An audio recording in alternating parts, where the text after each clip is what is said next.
So this artifact is an impedance bridge. Believe it's dating from the 1930s. I'm going to do more research on that. This is built by General Radio, and it's their model 650A.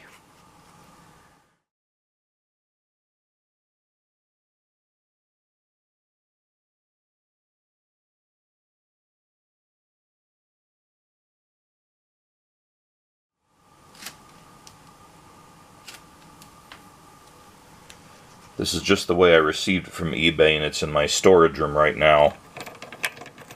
It's been kind of beat up a little bit.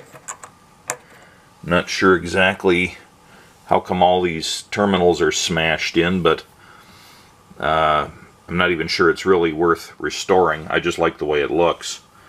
But this is intended to find resistances, both AC and DC resistance, which sounds counterintuitive, but you can test resistors just on their DC resistance, or you can test them taking into account whatever reactance they have, such as inductive reactance.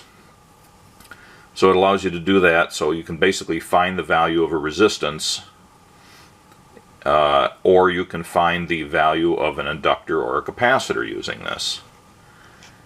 And the whole idea is it just uses a Wheatstone Bridge, or one of the variants thereof, to balance a known value against an unknown value. And basically you've got these knobs here, which are just for finding the Q or dissipation of inductors and capacitors. So for the most part these get ignored. The main controls on here are the function knob that determines whether you're going to measure AC or DC resistance, capacitance or inductance. Big old knob to select that. Then there's a multiplier, which goes in orders of 10, or for example, 100 microfarads, 10 microfarads, 1 microfarad ranges. There's a galvanometer here, which is just a milliampere meter, or in this case a microamp meter, zero center. There is a control to determine if the meter's used and whether it's shunted or not. When it's shunted, then it makes it even more sensitive. It's a 3-position rotary switch. And you can use an external here, meaning you're not using this meter at all. Instead you hook something up to these terminals down here, and then there has to be something to excite the bridge, either a DC voltage or an AC waveform, typically at 1 kilohertz, but it doesn't have to be 1 kilohertz. Sometimes it's useful to not have it be 1 kilohertz. So this knob allows you to use an internal it says KC, that's kilocycle, 1 kilohertz internal oscillator, or to use an external oscillator, which can be hooked up here, or you can go down here and use DC, which is just an internal battery that is used only for the DC resistance measurements. And up here is where you would connect a resistance. Up here is where you connect either a capacitor or an inductor. And over here is the option to connect another resistor externally. I think this is ground, but I'm not sure. I haven't checked yet. And then finally the all-important Crl Control, which is a very fine adjust. This is a little scrapey right now. And it has both the big knob for coarse adjustment and a fine-tune knob down here, which allows you to adjust it in smaller amounts more smoothly. And it's scaled from 0 to, well, it goes to 11. It goes to 11. So the basic procedure on this thing is to, let's say you want to test a resistor, you hook it up to here, you select that you're going to test a resistor using a DC excitation. You select a range if you have some idea what range it might be in. You ignore these for the most part. You probably go to shunted galvanometer and then select a DC excitation, and then watch the meter while moving the CRL control around, and you're going to have a point where it goes to one side or the other, and then as you home in on the correct value, it's going to center. And when you finally find the center by going back and forth and fine-tuning it in, then you would go down to the regular galvanometer and then redo the measurement. And then finally you read a value off of the CRL gauge here and multiply it by the multiplier, and that tells you your value. You do exactly the same thing for measuring a capacitor or an inductor, but you hook it up here, you select the appropriate range over here, your multiplier, your adjustment, but here this meter will not respond to the AC waveform, so then you have to hook up something down here for the external detector. Normally that would just be a set of crystal earphones or headphones, and you would just listen to the tone, and you're listening for, just like with the meter, you're listening for when there's minimum movement on the meter. Here you're listening for where it's minimum amplitude on the tone you hear in the headset. Or you could even hook up an amplified speaker and listen to it in a room full of people, for example, if you're doing a demonstration. And then if you select, maybe you're going to select an inductance, but you could select an inductance where you're particularly interested in, for example, the resistive aspect of it. And you can pick one of these other modes, and then these extra knobs come in. They help you to fine-tune in the value, and then you can directly read, in this case, dissipation, or in this case, Q. For some reason this guy is stuck. There's something wrong with this knob, but these other ones move. And there's also the combined DQ knob. So I won't get into that right now, but that's the essence of it. Now, this 650A also has a 650PI, which this compartment is usually used, in the cases used by the battery, that's used for the DC excitation when measuring resistances. But with this additional accessory that goes into the battery compartment, you hook up a line cord here. You get a power on off switch, power on light. There's a bridge input switch, amplifier response, oscillator gain, amplifier gain, and this is supposed to be an external oscillator. So it puts out either a DC voltage here, which you can use as the DC excitation, or you can get a 1 kilohertz sine wave off of these terminals and use that as the external generator here for doing inductance and capacitors. So it basically replaces both the battery and the internal oscillator with a better power supply and a better oscillator than the internal one, which has a little more adjustability and probably a little more stability. And this thing is, again, basically just a DC power supply circuit and a simple sine wave oscillator. I haven't looked at the circuit schematic, but it's most likely a Wine bridge or a Veen bridge oscillator with an amplifier stage. There should be 2 vacuum tubes in there, but they're missing on this one. I don't have them. They didn't come with the sale. So at some point I might want to restore this thing, but that's really not the subject of this video. It's just a preamble.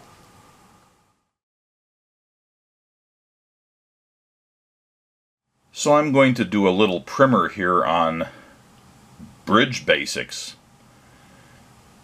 for those people who are not already acquainted with them. So one method of finding the value of an unknown resistance is to compare it to a known resistance using a bridge circuit. The common Wheatstone Bridge, which is named after and popularized by Sir Charles Wheatstone in 1843, is the classic way of doing this. This is my sketch of a H form factor Wheatstone Bridge. The Wheatstone Bridge is actually just a pair of resistor voltage dividers, one here and one here, each divider comprised of two resistances, where some sort of voltage measuring meter compares the center voltages of the two dividers. In this case I have a center 0 voltmeter shown there. One side of the bridge is the reference voltage divider, while the other side of the bridge has the unknown resistance, in this case R. One of the resistors on the reference side is adjusted. That's this symbol here. It's an adjustable resistor. It could be a potentiometer or rheostat, whatever. It's adjusted until both dividers have the same voltage at their center points, at which time the bridge is considered to be balanced. There's no difference between them, and the meter reads 0. This is the null state of the bridge. And now, knowing that these are two balanced, and you know the value of this, you know the value of this if it's a calibrated adjustable resistor. Perhaps there's a marking on the panel that shows what resistance it is depending on where it's pointed. This is a fixed resistor and this is the unknown resistor. But by knowing the ratio of this and knowing this, you can calculate the unknown resistor value. If the voltmeter is a type with 0 being the centered, as I already described, if the reference side of the bridge has a higher voltage, the meter will swing one way from 0, but if the voltage is higher on this side, it'll swing the other way. And so you basically adjust this one resistance here until the meter goes back and forth, and finally you find the happy spot, the null, where it's at the middle, and then you know that the two bridges are balanced, and you can go ahead and calculate the unknown resistance based on the three known ones. It's conventional to draw the schematic diagram of a bridge such that both voltage dividers are arranged in a diamond shape, which is the traditional bridge configuration on a schematic. It's the same thing I just showed, except that the vertical voltage divider has been tilted, so its top resistor goes this way, the bottom one goes this way, and likewise the right side has been tilted inwards here and tilted inwards here. Otherwise it's the same schematic and the same circuit. Because both voltage dividers in the bridge share the same DC power source, which is often referred to as the bridge's excitation voltage, the actual voltage applied is not important, and the bridge will continue to function with even irregular excitation voltages, for example, coming from a battery, where you're never sure exactly what it's going to be. Both sides of the bridge are excited by the same exact voltage, so therefore the ratios are always the same, the null will be in the same place, and it just doesn't care what the voltage is here. This makes it very stable, and it's good for instrumentation that you really want to find the correct values.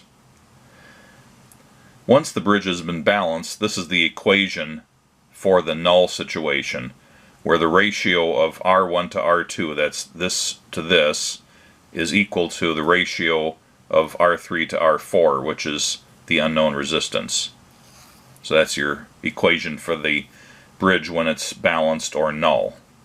The basic Wheatstone bridge works well for measuring simple resistive or non-reactive components. But when measuring the value of reactive components, such as capacitors and inductors, the bridge must be modified from the standard Wheatstone configuration in order to compare the impedance of those components. If you don't remember, impedance is the sum of a component's reactance and its resistance. In order to balance a bridge having a reactive component on the unknown side, the reference side must also have a corresponding reactive component, and such a bridge is just referred to as an impedance bridge. Because reactive components must be tested using AC excitation voltage instead of a DC supply voltage that a Wheatstone bridge might use, an impedance bridge uses an AC signal for excitation. And I show it here as a sine wave at 1 kHz. That's a convention, but it's not a rule.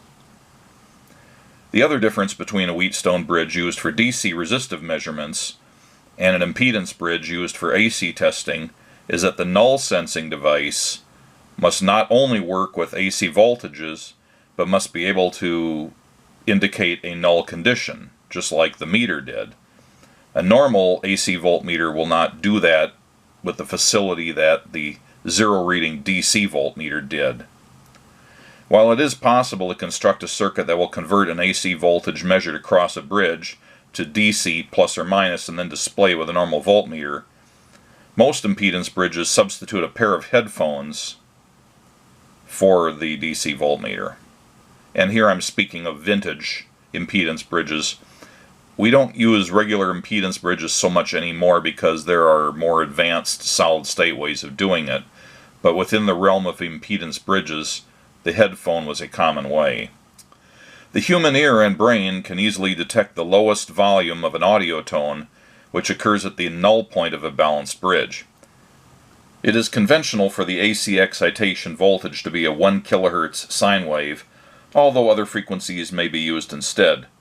However, the 1 kHz is a pleasing tone to listen to. Having the excitation be a sine wave eliminates spurious behavior of the bridge due to possible harmonics found in non-sinusoidal waveforms. An excitation voltage of perhaps 2 volts is fairly common, but it all comes down to a voltage that produces a pleasing listening level for the listener, and the sensitivity of the headphones plays a part in this. Otherwise, the voltage of the excitation signal is not important for accuracy of the test. Note that for the headphones, modern common headphones usually have an impedance of 8 ohms. This is a low value that will force the bridge to operate poorly since its internal resistance values are calculated for high impedance headphones. Old headphones such as used for crystal radio sets, vintage radios, and telephone switchboards work well with impedance bridges since their impedance is usually several thousand ohms. So this diagram I've been waving my pointer around is a sample of an impedance bridge circuit. The top components on the two sides of the bridge, Z1 and Z2, are reactive, while the lower two components, R1 and R2, are purely resistive. And by the way, I'm showing the reactive components as a box because I don't know if these are capacitors, inductors, what they are. The left side's resistance R1 is adjustable to find the null, and we might have a known value capacitor for Z1, in which case Z2 could be an unknown value capacitor that we're trying to measure. The equation at null for a bridge of this type, an impedance bridge of this type, is Z1 over R1 equals Z2 over R2. So again, it's the ratio of this to the ratio of that we're trying to match. And when they are, then the middle of each side of the bridge will be equal, and therefore there will be little or no amplitude of the sound heard in the headphones here. It is critical that the bridge compares apples to apples. So for example, if the reference voltage divider, Z1 over R1, is reactive on the top and resistive on the bottom, that the unknown side's voltage divider should also be reactive on one end and resistive on the other. In other words, it's insufficient to balance impedance values alone. The phase angles of the reactive components must be matched and accounted for. Whether the unknown side is reactive on the top or the bottom, in other words, if the reactant part is here or down here, that depends on if the unknown component is a capacitor or an inductor, since the reactance is relatively reciprocal. I'll talk about that a little bit more later on. Here's a sample bridge that compares a known inductor and resistor on the left to an unknown inductor and known resistor on the right. The problem is, this bridge arrangement requires the use of a precision adjustable inductor on the reference side, and these are not easy to come by. Here is a similar sample bridge that has capacitors as the reactive components. As with the previous example, this one relies on having available a precision adjustable capacitor. Now for some practical impedance bridge circuits for measuring capacitors. To solve the above-mentioned issues and arrive at a practical, real-world impedance bridge, the components can be arranged as shown here. A known reference capacitor is on the top of the left voltage divider, and a precision potentiometer stands in for the known resistance on the lower end of that divider. This divider is compared to the unknown capacitor on the right side voltage divider, which has a fixed value precision resistor on the bottom. Instead of changing the top left capacitor to balance the bridge, as we did in the earlier example, the simpler and less expensive potentiometer on the bottom is adjusted to achieve balance. In addition, an adjustable resistance is placed in series with the reference capacitor, allowing the non-reactive aspect of the unknown capacitor to also be balanced. The so-called D or dissipation value of the unknown capacitor can be read from the calibrated knob or dial of this adjustable resistor. So if you think about the dissipation being due to an internal resistance in this capacitor, you've essentially built a known capacitor with an adjustable known resistor, and you're comparing that combination to what's happening internally here, which is essentially a capacitor and a resistor. And with this being a precision calibrated adjustable resistor, you can read off of the panel marking what it's set to, and thereby know the equivalent resistance here. Meanwhile, the capacitance value is compared against this, and this whole thing is balanced with this adjustable resistor. This arrangement works well for most unknown capacitors which have low internal resistances. Ideal capacitors have no internal resistance, but of course that is never achieved in reality. When measuring capacitors such as electrolytic types that have relatively high internal resistance, and which are known as lossy capacitors, the bridge must be slightly rearranged. This new arrangement is known as the Veen bridge, spelled W-I-E-N, and the known reference capacitor has the adjustable resistance connected in parallel with it rather than in series. The D or dissipation value is still read from the calibrated knob of this reference capacitor's associated adjustable resistor. Otherwise, the rest of the bridge is the same. As with capacitors, where ideal ones have no internal resistance, inductors would ideally have no resistance either, and would be pure inductors. An inductor that has minimal internal resistance and is thus close to being an ideal conductor is said to have high quality or a high Q value. The impedance bridge can be rearranged to what's called a Hay bridge configuration, as I sketched here. On the left side of the bridge has the unknown inductor on the top and a known precision adjustable resistor on the bottom, and on the right side is a fixed precision resistor on top and a known fixed capacitor on the bottom. Remember that with the capacitance bridges, the unknown capacitor was up here and there was a fixed resistor down here. But because of the reciprocal impedances of a capacitor versus an inductor, we needed to flip this side of the bridge upside down. The Q value of the inductor can be read from a series resistor that's in series with the reference capacitor. And as I mentioned before, this arrangement is necessary because of how the reactance of an inductor is opposite or reciprocal to the reactance of a capacitor, so they must be on opposite sides of their respective voltage dividers in order to work, with an inductor being balanced against a capacitor. Note that while the bridge could, in theory, be constructed to balance an unknown inductor against a known inductor, as I had sketched out earlier, in practice this often results in the magnetic fields of the two inductors interfering with each other. So balancing an inductor against a capacitor solves that particular problem. So the Hay bridge works for inductors having a high Q value, but when measuring an unknown inductor that has a low Q value or higher internal resistance, the bridge must again be rearranged slightly. This is known as a Maxwell Veen bridge, or simply Maxwell bridge. It's different from the Hay bridge only in that the adjustable resistor that was in series with the reference capacitor is here positioned to be in parallel with the capacitor, just as we did for one version of the Capacitance Inductance bridge. The parallel resistance here can still be adjusted to read the inductor's lower Q value.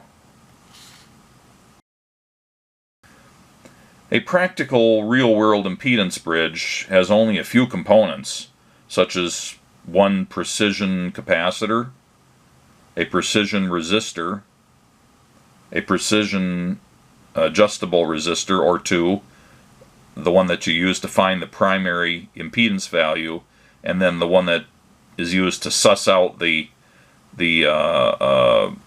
resistive part of the inductance, or the impedance rather. So you have the reference capacitor, a fixed precision resistor, and two precision adjustable resistors. And then of course you need a set of terminals to connect the unknown value to, whether it be a capacitor or an inductor. And of course you need your headphones, and you need the excitation voltage. Those are the only real components that you need in the bridge, but if you want it to be practical for general purpose testing, you need to be able to easily rearrange the bridge components in all the different ways I've outlined here. And that's usually done with several switches that handle the rewiring of the components into these different configurations as has been described. The same switches also connect whether a DC excitation voltage such as a battery or an AC excitation voltage such as a signal or sine wave generator. And the switches also connect either a center reading voltmeter for null detection or a pair of headphones. Now with that primer out of the way, I can talk more about this real-world Heathkit impedance bridge. Returning once again to Chuck Penson's excellent book on Heathkit test equipment products, which can be obtained on Amazon.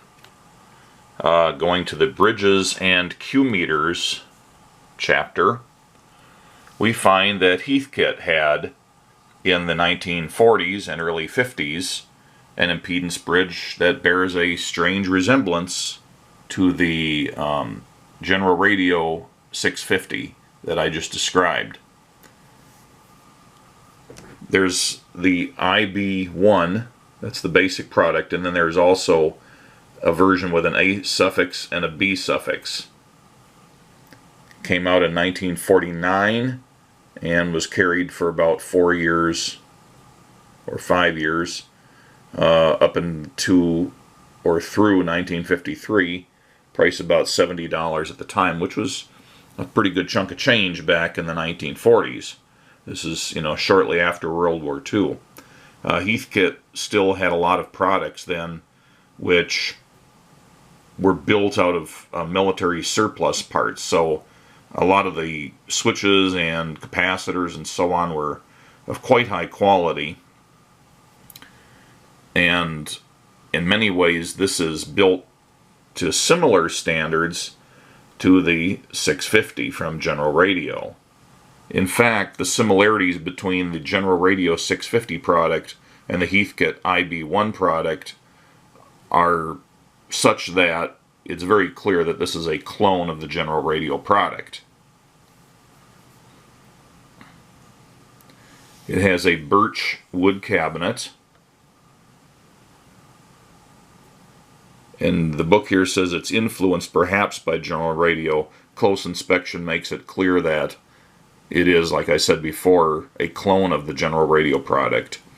Heath made 3 versions of the IB-1, requiring subtle changes to the main dial markings, but otherwise not that much. Now, I've learned from some other people who have IB-1s and various versions of it that besides some dial markings and slight differences in the knobs from one to the other, the wiring and everything and the internal parts are the same, with the exception of the capacitors and the meter.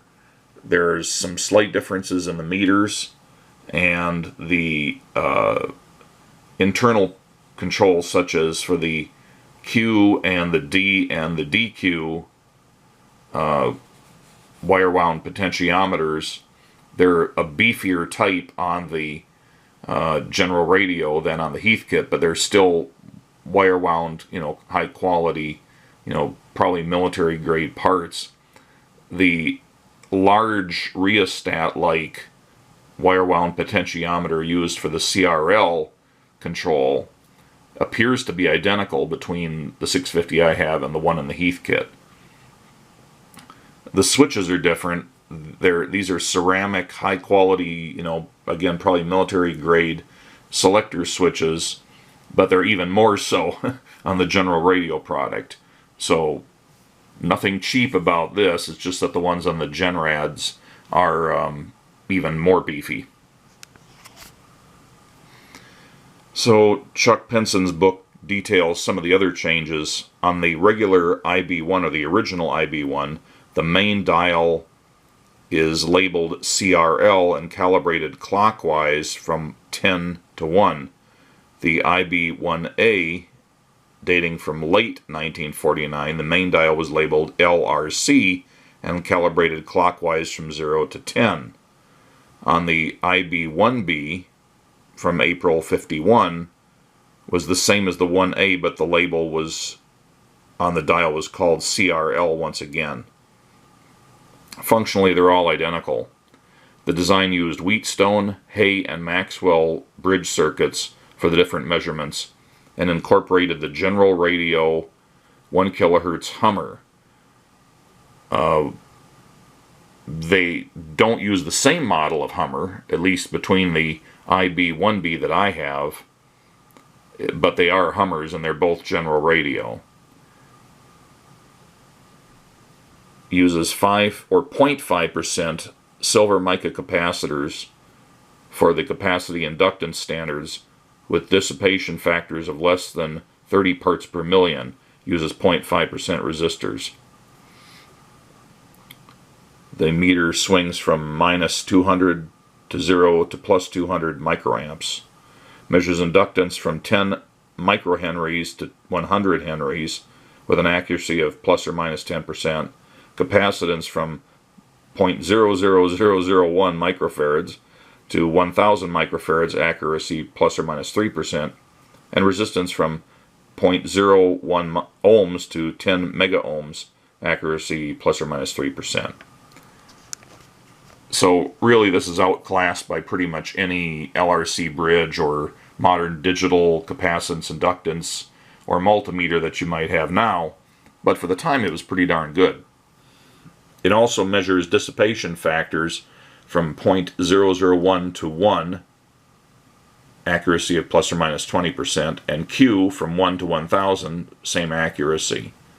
Accuracy for all measurements falls off at extreme limits of the scale. It requires a 6-volt lantern-type battery for resistance and Hummer operation. So you always need the battery regardless of whether you're measuring with DC or AC excitation. Front panel binding posts are provided for external generator and or detector. Weighs 9 pounds, 8 inches high, 10 inches wide, 16 inches long. After the fairly brief run of the variations of the IB-1, Heathkit repackaged this basic circuit as the IB-2, which also had an A suffix version. Essentially the same circuit as you figure it would be, since they're both still impedance bridges, but they really did use the same circuit. They did improve the CRL knob by making it a concentric knob. So the outer ring is units and the inner control is variable within the units. And the separate D, Q, and DQ controls have been combined into a single control. The other change, besides the form factor being more horizontal now, is that they dispensed with the need for an internal battery and instead have it AC powered with a transformer, a selenium rectifier, and a filter capacitor, I believe, in there. I haven't actually seen the schematic for this. But so they basically had a battery eliminator in there. And then they also got rid of the potentially troublesome General Radio 1 kilohertz Hummer and put in a vacuum tube based oscillator to provide the 1 kilohertz sine wave for AC excited measurements.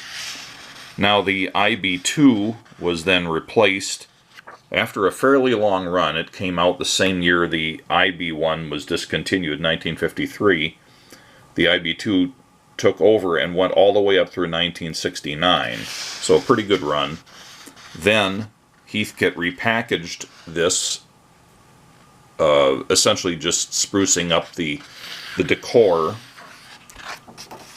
as the IB-28 in 1969, so the same year this was discontinued, and that ran up through 1977. And really the only change on this was to go to the new look style paint scheme and knob styles. Then finally, after this model was obsoleted or discontinued in 1977, Heathkit came out with the IB-3128, which, again, it's only a cosmetic change in paint color and knob style for the so-called post-new look. Heathkit's other offerings in the Impedance Bridge category included the much lower cost, sort of low-end hobbyist IB-5281 RCL bridge. And then these are Q meters, they're not really the same thing. And finally, the IT-2240 digital LC bridge. This does not measure resistances, but you can do that with any ohm meter. It's really useful to measure capacitors and inductors, and it does quite a good job at that. I have one of these, and I have a separate video on it, if you care to look that one up. This was really, I think, their last product in this lineup, and it's actually quite a classy unit with good performance and stability. So I'm really going here in my personal collection of Heathkit impedance bridges. I have an example of the first one, and I also have an example of the last one they made. So this video is about my IB-1B. Alright, here's my Heathkit IB-1B.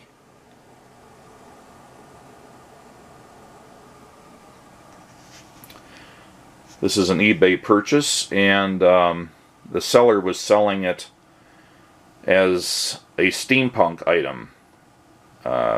He figured it'd be a good decoration for steampunk enthusiasts, and I think he would be right, but he also said it probably didn't work, but he hadn't tested it, didn't really know what it did. I took a chance that with the mill-grade components in it, it looked good from the photos externally. It was probably okay internally. And for the most part, that's true. The Hummer in this particular bridge is not working at this time. I'm still going to try working on it to see if I can get it functioning, but that's not necessary for operation. I also don't have a battery for it, so I just have the battery leads coming out of the case at the moment. It also did not come with headphones, nor did the original from Heathkit. Any monaural crystal high impedance headphones or earphones would work. And I have these here. These are some old Soviet radio/telephone headphones. And indeed, I translated the Cyrillic on the box that these came in, and it identified them as, I think it was 3200 ohm telephone headset. And dating from I think the early 80s, but I think that's just when this particular one was made. They probably were making these long before that. Anyway, it's a suitable pair of headphones for something like this, and they're brand new. It's new old stock. Got these from a seller in the Ukraine. Anyway, so let's give a overview here. Just like with the General Radio 650, you've got your resistance terminals up here, your LC terminals for inductors or capacitors here. There is no set of terminals on this for external DC supply, whereas the Genrad example did have a set of terminals for that purpose. That's why I've got these hanging out here. Now, Jeff Tranter on his YouTube channel discusses his IB-1, and the one he bought came from its previous owner with an extra set of banana posts here for connecting the external battery or power supply, but somebody had retrofitted that. I try to not molest these things, at least externally, if I can avoid it. I may make internal modifications or adjustments to keep them working, but I try not to change the exteriors if possible. So there's another set of terminals over here for the external generator. Those exist on the Genrad 650, but they're in a somewhat different position. The external detector posts are right down here on the bottom, just like the 650. All the controls are in the same place and have the same options. But because these are different switches than the ones in the Genrad, that one you had your positions and it was just a small amount of degrees between them. Here, they're really far apart. And basically what you've got here is resistance, you've got capacitance, there's a C, measuring DQ or measuring D, and inductance, there's the L, measuring DQ or Q. And it says if you're using these, you've got a 0.1 multiplier or a 0.01 multiplier. And over here you've got a multiplier of 1, and there is no multiplier for the resistance. And that multiplier, I believe, pertains to the readings taken off of these knobs up here. This is the, I'm trying to get rid of that lamp reflection. This is the D knob here. Works very smoothly. Scaled from 0 to 10, that's D. So when you're measuring D up here, you have to multiply whatever the scale says by that. I believe that's the case. The DQ knob, also from 0 to 10, that should have a 0.1 multiplier. But if you're doing inductance, then it has a multiplier of 1. And then finally the Q dial, which goes from 10 to 1000. And again, you've got a multiplier of 1 if it's an inductor, or 0.01. I'm sorry, that's Q. It's only a multiplier of 1. Then over here we've got the range selection. Capacitors, resistance, and inductances.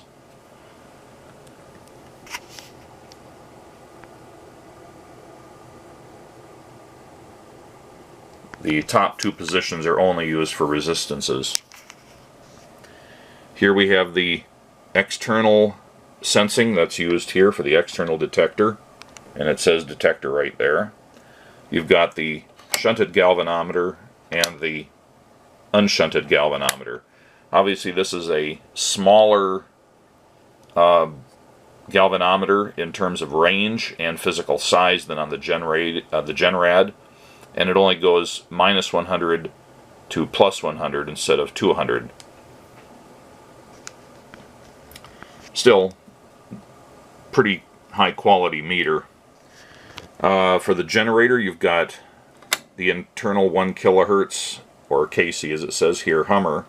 You've got the external generator, which you could hook up here, or you've got DC used for resistances. And then we finally have the big CRL.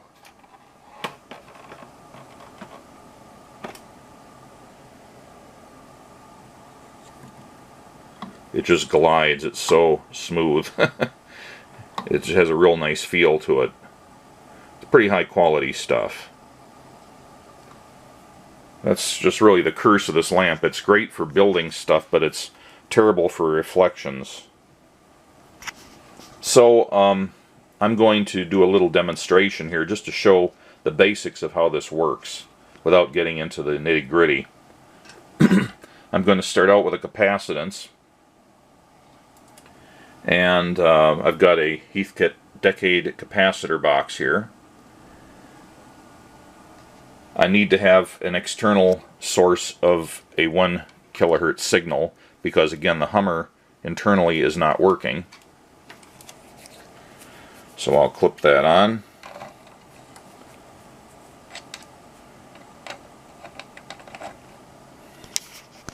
And that goes back to this little dingus here, which I have a separate video on. This is a small, I think it's KY or KK Moon function generator kit, which I purchased on Amazon. It's just $15 or something like that. And I have it dialed in to a 2 volt peak to peak 1 kilohertz approximately sine wave shaped waveform. And instead of a 9 volt battery, I've got a power supply set to 9 volts. I'm going to pretend that I don't know that this capacitance box is set up as a 0.03 microfarad capacitance. I'm going to turn on my power supply. So now I've got the external generated signal coming in here. Because I can't show the headphones operating, you can't hear what I hear when I wear them, I'm going to remove these and hook up a powered speaker. Okay, I've got my powered speaker over here. And I'm going to go and make sure that I have this set up for... I'm going to go with the DQ setting for capacitance. And I'm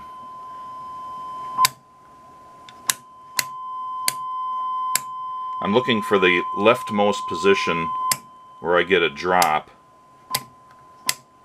So I'm going to go with that, which is the 0.01 microfarad range.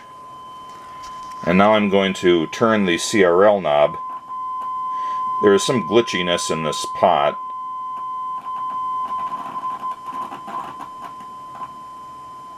The amplitude drops there. And as I turn it to the right,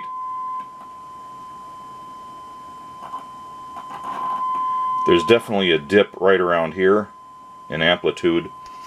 Since I'm in the DQ mode, I can also adjust the DQ here. Again, the pot's a little noisy.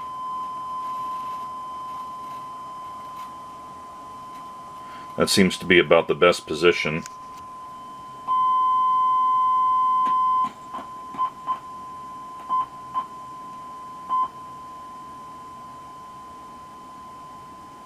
Yeah, that's the lowest amplitude there on the sine wave. So to use it, I just read, well, I'd say it's around 3.2. Multiply that by 0.01 microfarad, so it's 0.032 microfarads. And that's certainly within tolerance from what the capacitance meter says. I could go up to 5 here.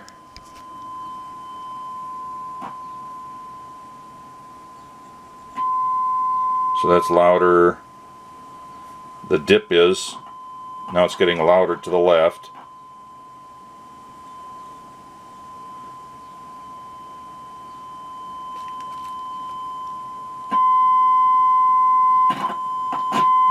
The pot's really kind of crappy, but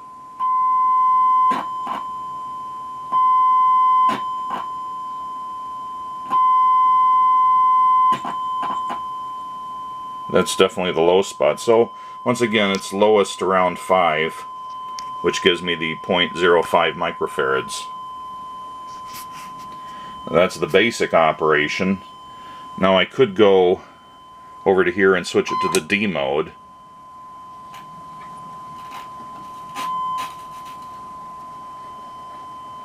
And once again, it's fairly low dissipation. These things are, I would call, borderline useful unless you have a capacitor or an inductor that has more significant issues with the quality or the dissipation. In a lot of cases, these are just going to be down around 0 where it works best. Okay, going for a resistance measurement. I've got a Heathkit decade resistance box hooked up, this time to the resistance terminals. I need to make sure I set my function selector knob to resistance. I'm just going to set all these guys to 0. I'm going to set this guy to around 1 just as a default starting place. My generator is going to be DC voltage, and I do have the battery connectors wired up to my power supply, which is currently set to 6 volts, just like the original battery would be. And I need to go to shunted galvanometer here. And I'm trying to get a position here which goes to the left of 0.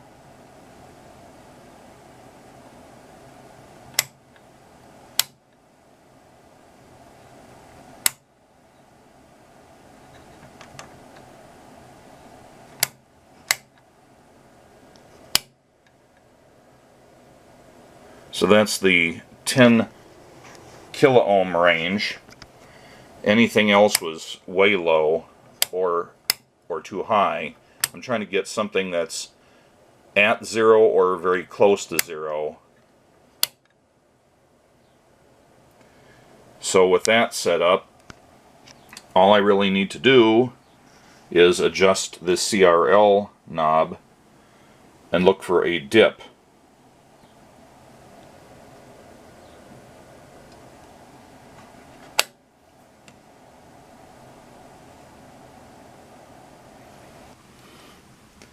And I've decided that the 10 kilo ohm position is not working out. I can't dial it in.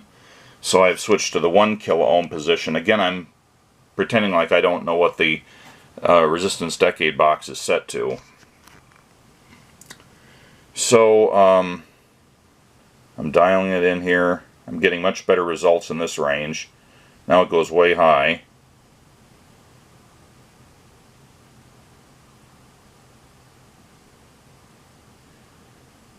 Trying to get it to 0.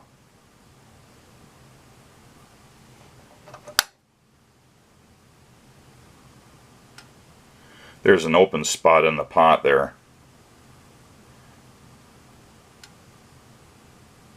There.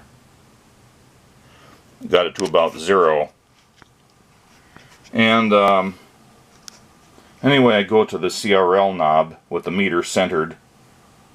And since it's around 6 here, I go up to the 1 kilo ohm position on the multiplier dial, multiply the reading from here. That gives me 6 kilo ohms. Well, this is set to 5 on the 1K range and 5 on the 100, so it's really 5,500 ohms. So I'm not sure which one is more unreliable at this point. I do have a lot of issues with this due to opens in the CRL knob. it doesn't always read exactly like it should. Let's try taking it down to 3,600 and see if we can get any better results.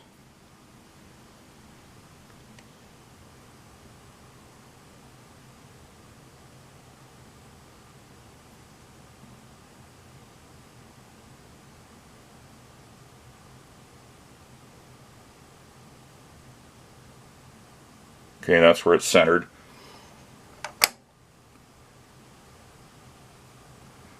Okay, so up here it's reading about 4.5. So once again, there is definitely a disparity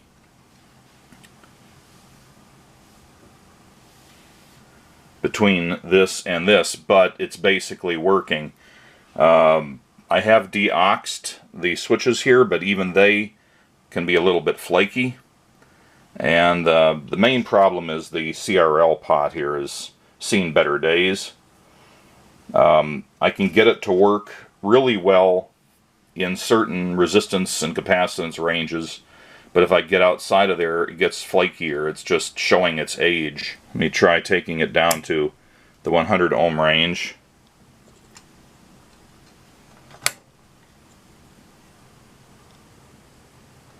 There, I'm sneaking up on it.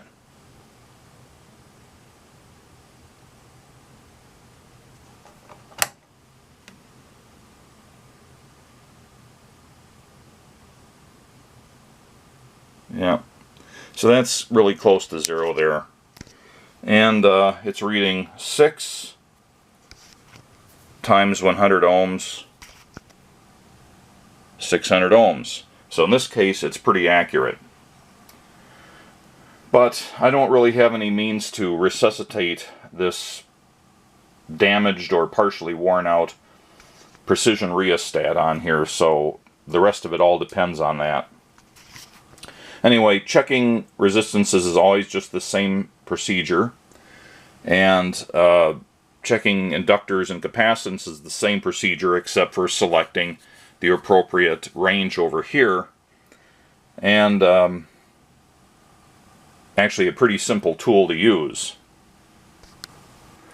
Here's the inside. Have this birch sided box, birch plywood, with a masonite rear panel, and there's a aluminum bracket there to hold in the 6-volt lantern battery if it were here, and of course the battery wire is going up to there.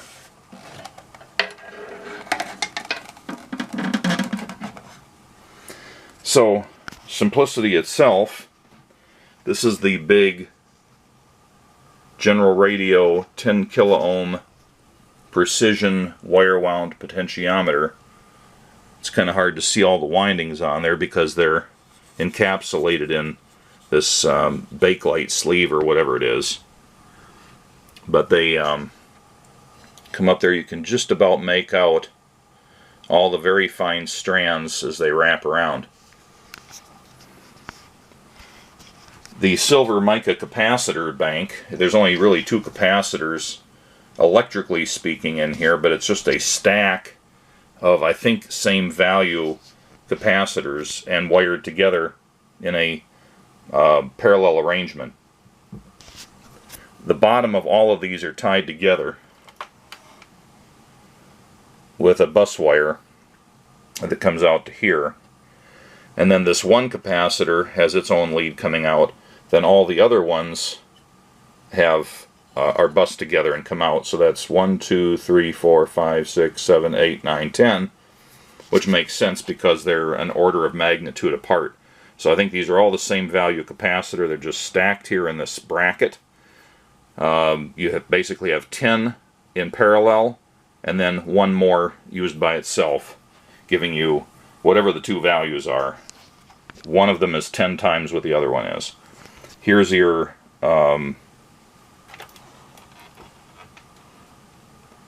wire wound potentiometer, 3 of them. Here is the Hummer. The Hummer is actually pretty fascinating. It's a carbon microphone, very similar to the ones that would have been used in the microphone part of telephone headsets, you know, in the 30s and 40s, and actually later. And this silver thing right in the middle is the carbon microphone element. And this is just a phenolic or bakelite bracket to mount it. And then on the left side of it, it's kind of hard to see.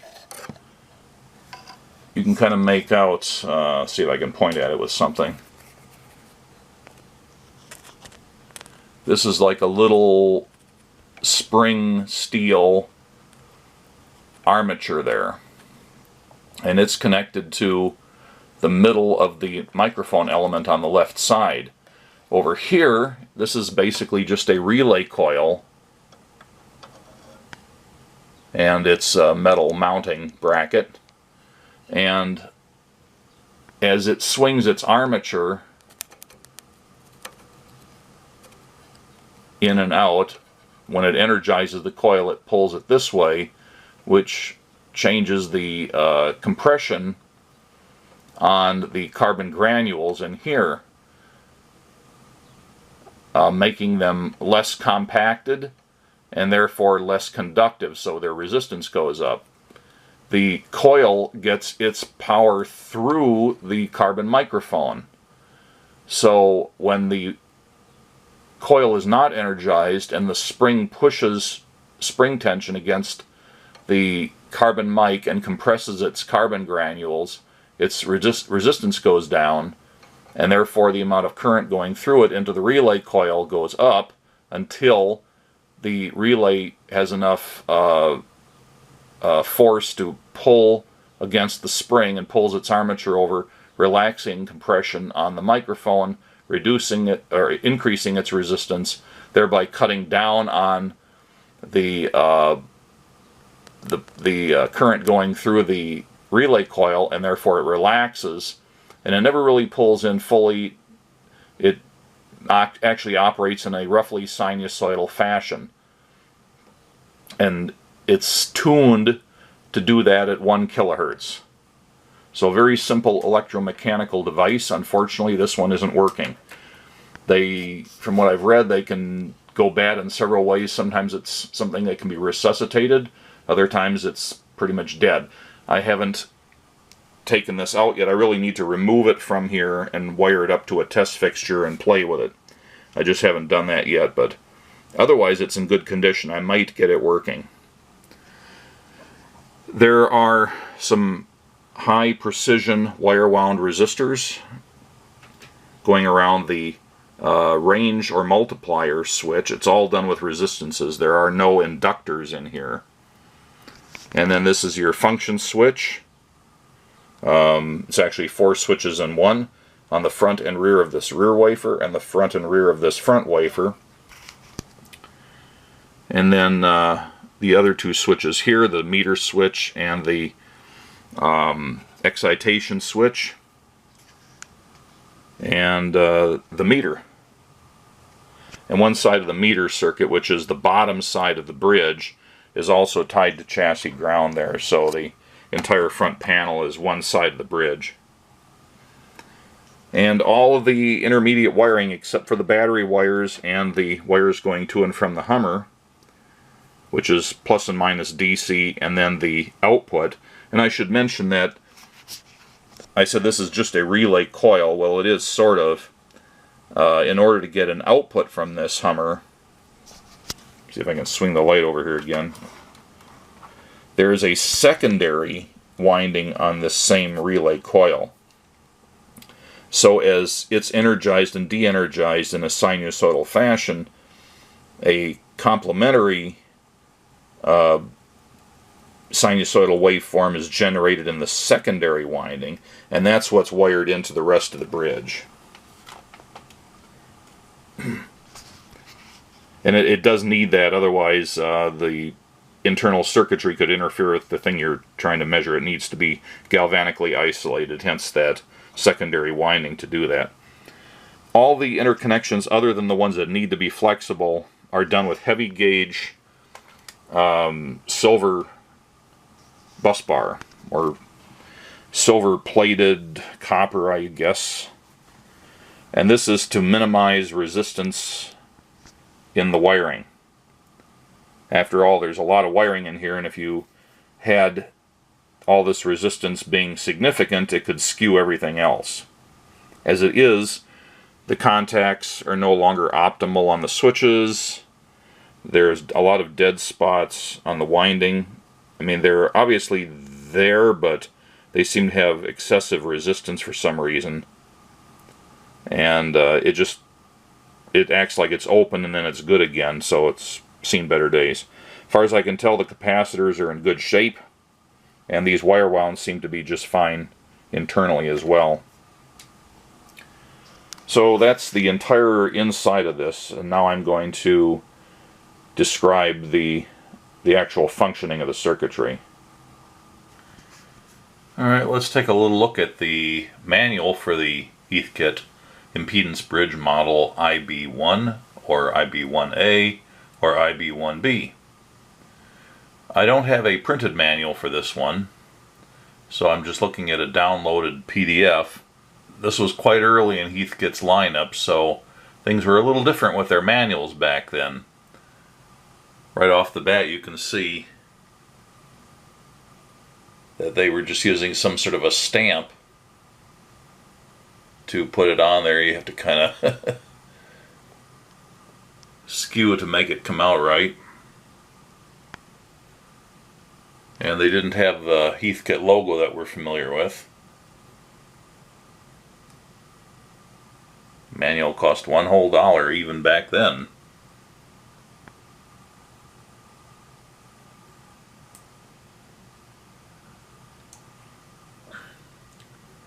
They had the same useful information for kit builders they had in later manuals, recognizing and determining the values of resistors, capacitors, using the old codes that you never see anymore.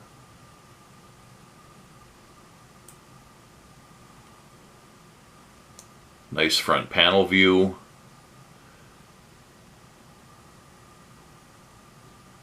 Pretty good description of the controls right there. And the specifications.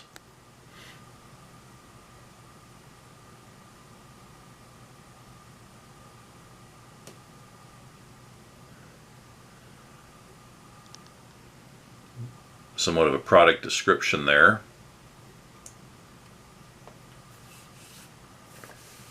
And they already get into the theory of operation here. They didn't have separate chapters in this really like they did in later manuals. It's all just sort of thrown together on a few sheets. So they have a brief description of the Wheatstone Bridge for measurement of resistance. Then the basic configuration of the bridge for measuring capacitance. And then a couple different configurations of the bridge for inductance measurements. And then the construction is not a step-by-step. It's just some admonitions to make good mechanical joints, use rosin core type radio solder.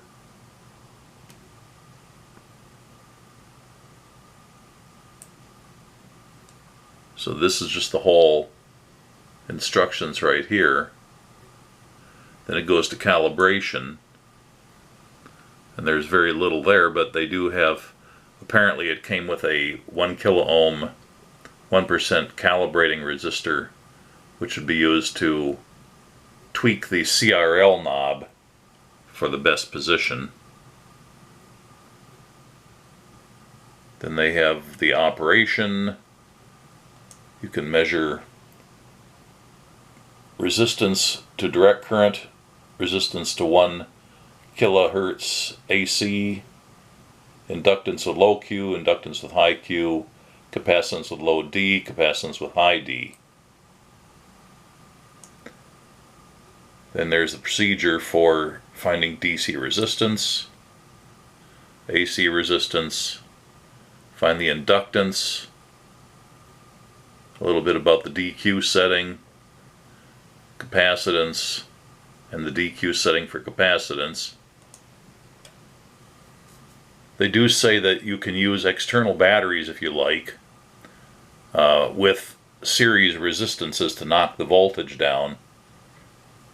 You can go as high as 200.5 volts of battery voltage, but only on the higher multipliers and only with an additional series resistance. Then there is a bit of an in case of difficulty, but it's not a step-by-step, it's just contact the Heath department if you have trouble. Then there's a little blurb on the warranty, the parts list, and this is where you can see one thing they're doing back then. They don't have Heathkit part numbers exactly. They have a part number for every part. Most of them are IBs, but there's also TS and SW, some different part numbers for screws and bolts and things like that, various hardware. I'm not sure if these part numbers are unique to this kit or if it's some common thing that Heathkit used maybe within each lineup. Like in the IB series, every 1 ohm resistor, half watt, 0.5% precision might have the part number IB24. You can see here where there's 2 of something, they still have the same component designator. So it might be more of a Heathkit part number at that time and less of a component designator. And then I'll turn my camera sideways. That's the way they drew their schematic then. So a little bit antiquated in the symbology.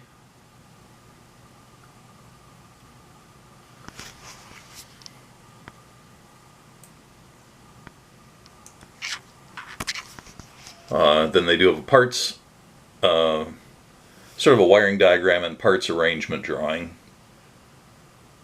These really are the only diagrams of use for construction. You just wire it up to match what you see in these pictures. They are good quality illustrations, very clearly drawn, as they always did.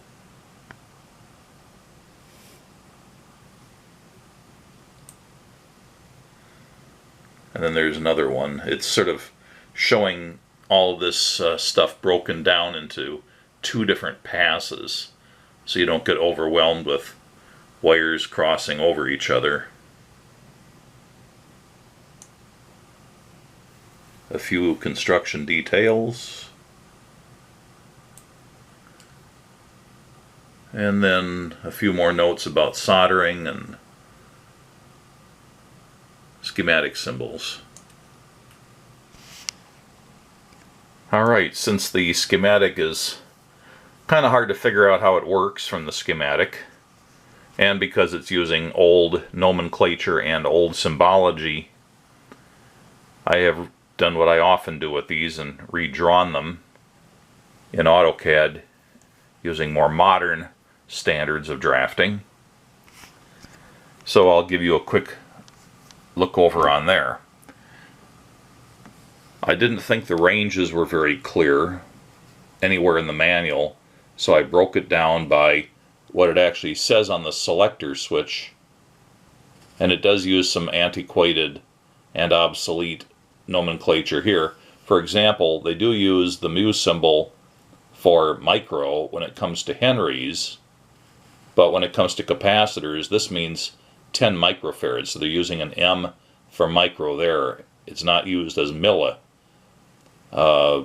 So that's all very confusing because they're using 2 different symbols to mean the same thing, and if you're used to modern nomenclature, it's pretty confusing. So on the left side, I call everything out by what it says on the switch on the front panel silkscreen, and then over here I convert everything to modern nomenclature, including nanofarads and picofarads, instead of just, lots of small decimal points in microfarads that looks like millifarads. So this is the basic multiplier switch. It's just precision resistor strings, a couple of them, gang together. And this is the function selector switch, all 4 gangs of that.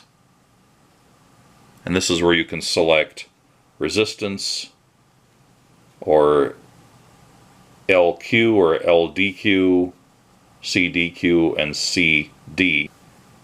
D for dissipation. Then down here are the 4 potentiometers. The D or dissipation potentiometer, the Q, and the DQ, and then the CRL, that's the big knob. None of these are actually being used as potentiometers. They're all just being used as variable resistors. Only the wiper and one side of the element's used in every case. This is the reference capacitor. It's actually 2 capacitors, but it has 1 component designation. This is actually a stack of 11 0.01 microfarad capacitors. They're 0.5% silver mica types. And out of the 11, one of them is used by itself. Then the 0.1 microfarad is comprised of 10 of those 0.01s in parallel. The sheet metal is connected to the bottom of the bridge, and then you've got your LC test terminals for connecting an inductor or capacitor, terminals for connecting a resistor,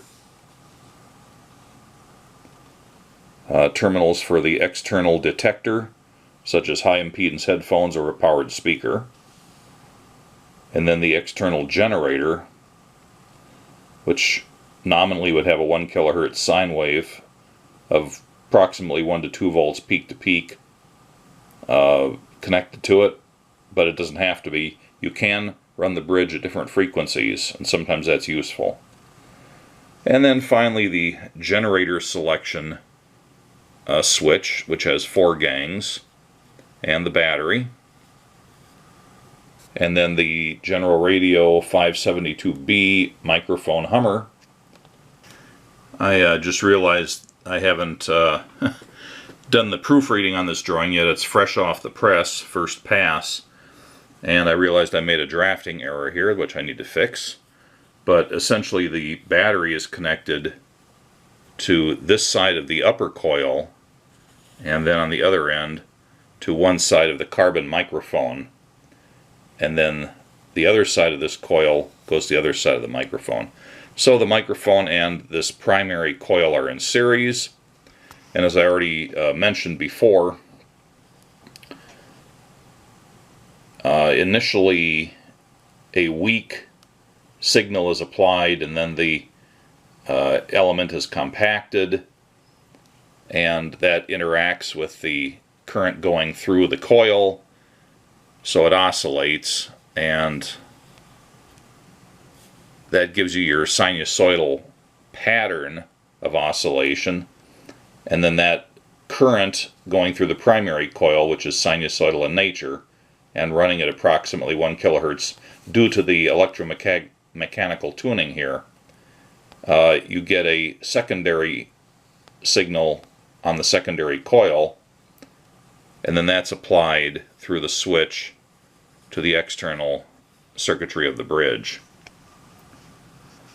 Oh yes, and then there's the switch up here for selecting the detector, and that just determines how the meter gets wired in and whether it has a shunt resistor or not. Or if you're using the external detector, in which case you come down here to the external detector terminals. Okay, well that doesn't look like very much, does it? It's hard to recognize a function in the schematic that way, but it's all switching. This whole thing has very few components other than a lot of switches. So what I've done here is I've redrawn the circuit in a more schematic sort of way. So let's look at the Wheatstone Bridge. This is exactly what this circuit here boils down to when the switches are all set up for a DC resistance. You have the battery here. It's impressed across the left and the right sides of the Wheatstone Bridge. The bridge top is here, the bridge bottom is here, and those points are defined in the schematic as bridge top and bridge bottom. It's these two buses that run across here. So that helps recognize points in the circuit. And since it's a Wheatstone bridge, you just have 4 resistances. This is the resistance under test, and this is the variable resistor, the CRL knob, and then 2 fixed resistors, which are really just these resistors and these resistors, depending how the switch selects them. And the way the bridge works is you end up looking at this like a voltage divider here and here, and what you're trying to do is get 0 difference between the middle of this voltage divider and the middle of this voltage divider. And if you do have the bridge balanced, then the meter will read 0. If it's higher on one side than the other, the meter will go one way. If it's higher on this side than that side, the meter will go the other way. So it's really all just comparing one side of the bridge to the other. Now when we go to measuring capacitors with high Q, you still keep the bridge, but you start substituting components, and that's again what all the switching is for. And here we put in the 1 kilohertz sine wave instead of a battery for excitation. You move the device under test to the other side of the bridge and you make it an inductor, an unknown inductor. You still have a resistor from the multiplier switch. You still have the CRL knob down here, and on this side, opposite the inductor under test, you have a series RC with a 0.1 microfarad cap. That's part of this guy down here, and the Q potentiometer.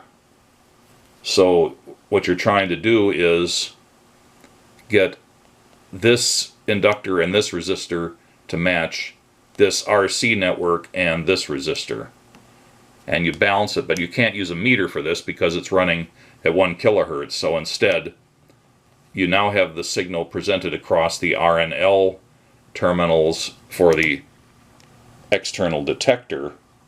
That's right there, and you can plug in a set of high impedance headphones or a set of powered speakers, but normally you'd use the headphones. So that's okay for high Q, but if you've got a lower Q capacitor, then you switch from the Hay bridge configuration to the Maxwell Veen bridge configuration. And I should point out that you often see this misspelled. The guy's name was Veen, and it's often shown with the E and the I flop, so it looks like wine, but it's Veen. So it's very similar to this configuration. Really the only difference is that the RC network is parallel instead of series. It's still a 0.1 microfarad capacitor, but instead of the Q potentiometer, now it's the DQ potentiometer. Everything else is the same. Now let's look at measuring for capacitance. This is your basic bridge. Again, very similar. You have a variable resistor from the multiplier switch. That's here. Your capacitance under test goes to this side of the bridge. You still have the CRL potentiometer here, and you have the series RC network here using the D potentiometer, but now the capacitor is the 0.01 capacitor. That's this one over here. Before it was this one. So once again, you're balancing the capacitive reactance against the other side of the bridge. And then finally, if you've got a situation where you're looking at the dissipation and the Q, then again it's really just the same thing, but the DQ pot is used instead of the D pot, and it's in parallel with the 0.01 microfarad capacitor.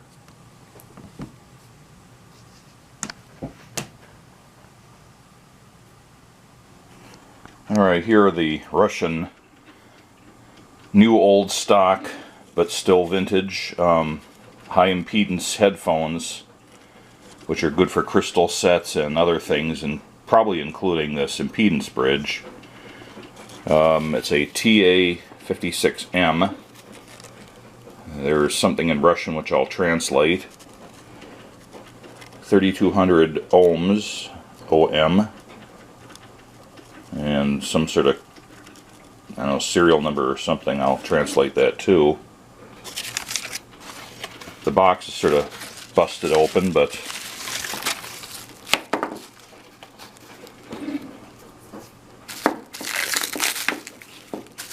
I'm not sure if this is original wrapping or if the seller in Ukraine that sent these to me chose to rewrap them inside this box. Okay, here are the two rubber ear cups. Pretty crude, but effective, I dare say. They even feel like they might be fairly comfortable to wear for a while, even though they're not strictly over-ear type. And there's a couple of plugs here. I don't think they quite qualify as banana plugs. I'm not sure about their spacing either. And a cord of pretty good flexibility, actually. I was expecting them to be a bit stiffer. And the one cord comes in to a junction, and then it goes to the two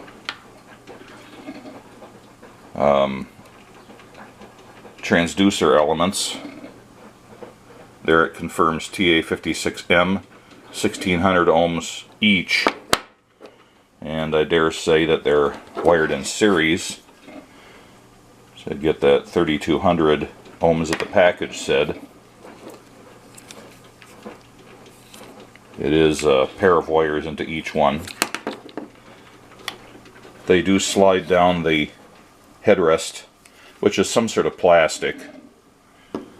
And there's like friction, I think it's just molded in, a rough surface on there to probably help these get a grip when they're sliding. Alright, there's the assembled earphones. That gurgling is not my stomach, that's my iced tea maker, which I have a separate video on, by the way. I'm making another batch. It's percolating. And in the background my washing machine for the clothes is also going, so noisy. I used the Google Russian translator online and just wrote in the Cyrillic characters using their little mouse operated sketch pad, and this whole thing translated into telephone headset TA-56M, 3200 ohms, date, and then with the stamp 30/06/86, I think. I'm concluding that's probably June 30th, 1986. This is the original Soviet plug for the headphones, helpfully marked plus and minus. And they have the same pin spacing as the standard in the US. Yeah, it's 3/4 of an inch. But the pins are way too narrow. They just fall into a normal banana plug. So I have some of these. These are really intended for speakers, I think. But they are screw-in type male-female plugs. So I had these on hand, so I'm going to replace this with one of these.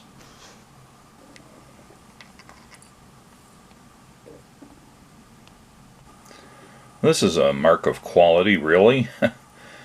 The stranded wires have been somehow laced back on themselves and wrapped with something so they form loops. That's kind of nice. You know, they're just stuck on a screw post and put down with a washer and a nut. So if they just loop them around there, it wouldn't be as robust and durable as this approach. That's really nice. Alright, there's that. Well, I have to do something if I'm going to be able to demonstrate this unit to power it. I don't really want to stick another battery in there. You could even see there's some corrosion on the old battery holder, and you can't get that kind of battery anymore anyway. Big old lantern battery.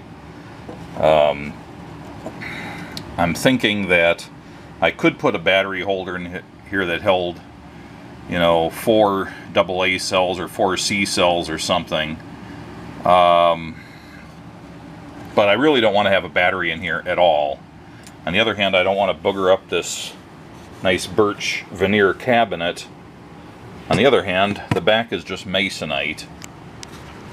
And it has feet on the bottom. I don't feel too bad about molesting this slightly. I'm thinking that what I'll do is figure out the dimension of these feet and the recess here. I've got these little banana terminals that you can put that you can plug in a wire to that, and make a little recess in here with another panel and provide power to it through these.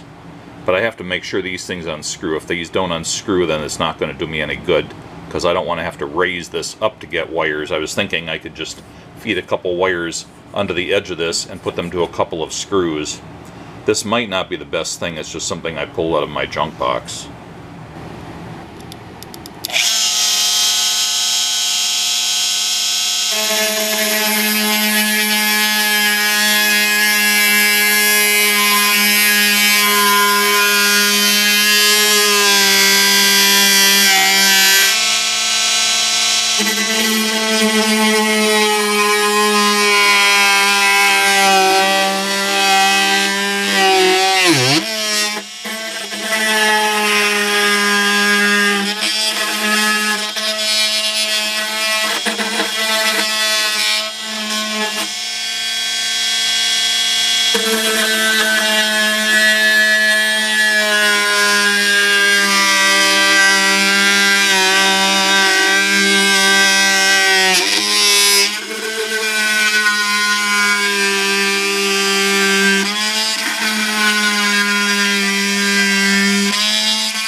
Well, I was trying to do that one-handed so I could hold the box and the camera with the other hand.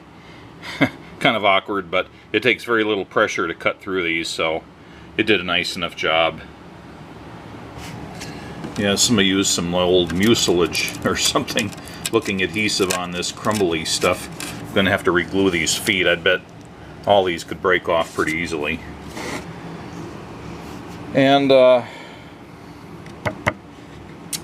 I've got this 1/4 inch craft plywood cut out to go behind here, and also with a cutout to get extra depth.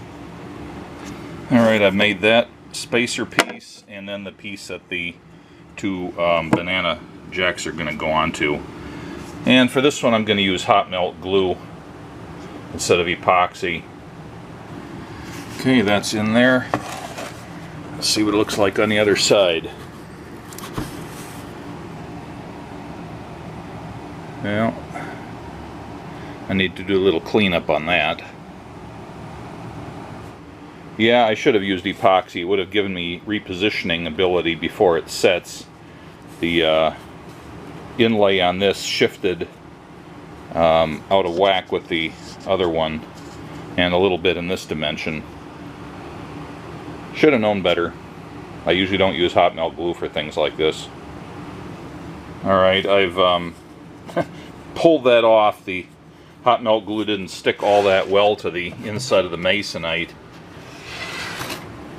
And I was able to pry it off and sand it down a little bit. And we'll do it with epoxy like I should have in the first place. And I epoxied the feet back on. Alright, there's the inside of that, the way it came out. And the posts.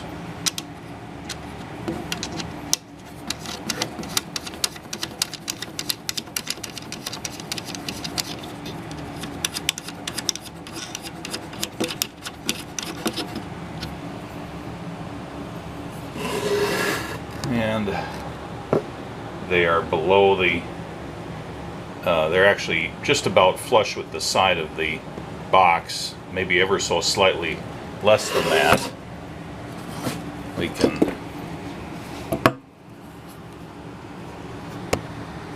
verify it there. Yeah, they're just about the same height and definitely below the level of the feet, so that's pretty unobtrusive, but I can still easily run a pair of wires out of there under the edge of the box. All I have to do is solder the battery wires onto those. Alright, connect it up.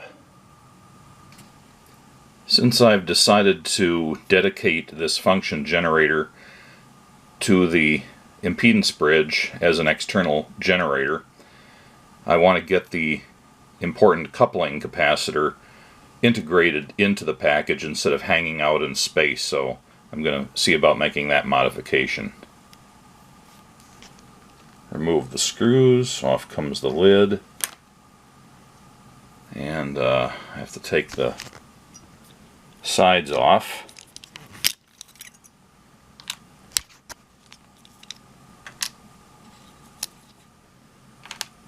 And this one nut I put on there. Okay. I just have to figure out how to get that foil there. It should be this bottom foil. And I think it's going to be that trace right there coming out from under the, yeah, coming out from under the blue terminal block. Okay, I've made a foil cut here on this foil that goes through here, and I've scraped off the solder mask, and then the same foil cuts underneath this potentiometer and comes up here, and I've scraped some solder mask off the foil there. So now I have a place to bridge from here to here with my little capacitor. Okay, there's that capacitor soldered in there now.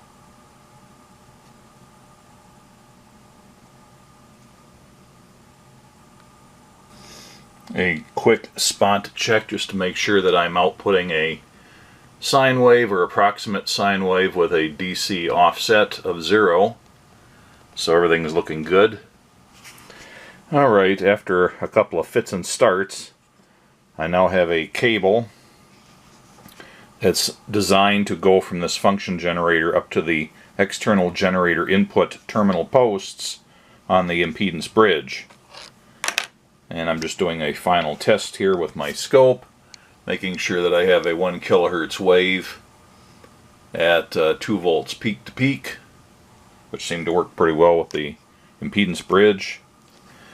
I'd actually used a piece of nice microphone cable that I thought would be nice for this, and unfortunately its internal copper conductors were so small that they barely fit into these terminals when screwed down fully, and they could pull out easily. And on this side, since these are really intended for speaker cables, they have some rather aggressive set screws that go down, and they are actually shearing through the wire every time I got it tight enough to hold them. So I said, well, these things are designed for speaker cable. I've got some nice silicone rubber leaded Pomona test lead wire. I'll just cut a 1.5 feet or so off of black and red and wire those up. These terminals really like those, although these are just about as big as you can possibly fit into there. But these worked great with those, and you can't cut through those. It's kind of what they were designed for. And then I put some shrink wrap around it about every 2 inches. They're about a little bit less than 2 inches, just to hold them together as a cord. So now I've got this ready to go. I think I already showed how these power connectors I put on the back came out. So that's how I would use this. Just plugged into here in order to demonstrate the unit, and then be quietly unplugged and moved out of the way for normal display purposes. And there are those Soviet high impedance headphones again. So there's one more thing I want to do. If I'm going to use this with a powered speaker, I want to have a similar arrangement to this, but to go into a powered speaker. So that's the final step in these cables. So I want to have a short cable that has a female tip ring sleeve, 1/8 inch or 3.5 millimeter phone jack on it, basically. And then the other end would get wired into another one of these. And I don't have any of these connectors designed for going on a cable handy, but a while back I did find a good deal on Amazon for about $4. I got like, I don't know, 8 of these things. It's like a 10-foot cable with it's really a I think intended for being an extension cable for an aux connector, maybe for the aux jack in your car stereo or something like that. Anyway, dirt cheap, of adequate quality, but for this it's just easier just to take one of these out of my bin and cut off a good part of it. I can still use the rest for some other project, and then I'll just terminate it to this. Hopefully the leads aren't too small that they have a problem with this, as I did with the other cable. Okay, there is the other cable for the external detector. This time with a socket that will accept the male plug from a set of powered PC speakers, like that. So that should make quick work of any demonstrations that I do, and I probably will do a few of these. Now, figure out some place to put this monstrosity.